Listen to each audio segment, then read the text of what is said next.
Nous rencontrerons M. Serge Mona, journaliste d'enquête de Regretté Mémoire, qui avait fait des enquêtes très compromettantes sur les dossiers de la politique, de l'économie, du plan médical, de l'avenir du monde. Ce sera donc un rendez-vous très spécial à ne pas manquer. La conspiration de l'âge verso, ça se joue au niveau international.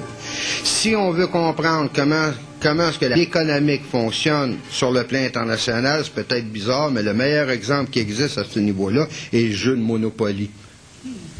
C'est un Monopoly parce que l'argent en soi n'a aucune valeur. En tout cas, pour ces gens-là, elle n'a pas. Ils ont réussi à faire croire aux populations qu'elle en avait une. Ils ont très bien réussi.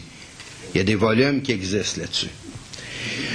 Donc, au niveau international, c'est une lutte de pouvoir entre différents clans et en différents groupes pour s'assurer une place de choix dans l'éventualité de la formation d'un gouvernement mondial. Okay?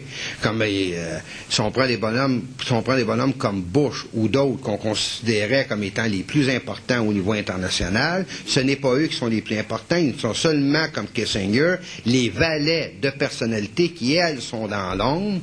Donc les personnes qui ont le vrai pouvoir, et c'est pour ça qu'on l'appelle en premier lieu le pouvoir occulte, c'est que ces personnes-là ne sont pas des personnes de façade, c'est pas eux autres qui sont au premier plan.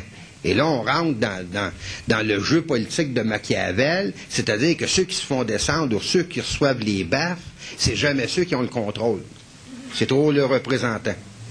J'ai eu des moyens de bataille lorsque je parlais à des étudiants et des professeurs à l'Université de Montréal au mois de janvier et février. J'ai dit, il va falloir que vous soyez capables dans vos cours en sciences politiques, sciences économiques et autres à l'université, d'être capable de vous asseoir et de penser en fonction de stratégie. Qu'est-ce que ça implique, le mot stratégie?